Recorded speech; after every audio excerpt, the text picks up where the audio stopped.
Welcome back, everyone. I hope you'll find this course as exciting as I am to teach it. Now we are going to delve into another fundamental aspect of music theory: time signatures.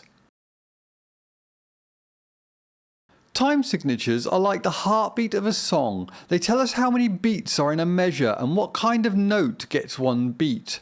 In other words, they set the rhythmic framework for a piece of music. If you've ever tapped your foot or clapped along to a song, you've felt the influence of a time signature. There are several common time signatures you'll encounter in music.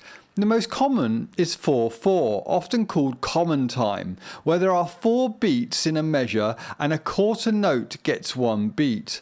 Another one you might see is 3/4, known as waltz time, which has 3 beats in a measure. Each of these time signatures gives us a unique feel to the music. Let's make this a bit more tangible. Here's what 4/4 sounds like.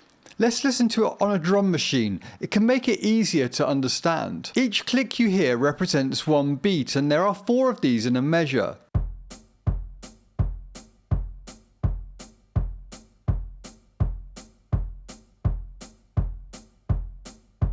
Now let's switch it across to a 3/4 beat and see if you can tell the difference.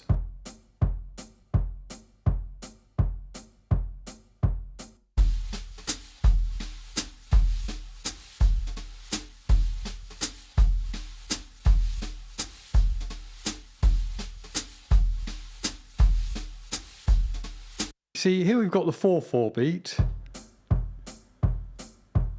1 and 2 and 3 and 4 and 1 and 2 and 3 and 4 and.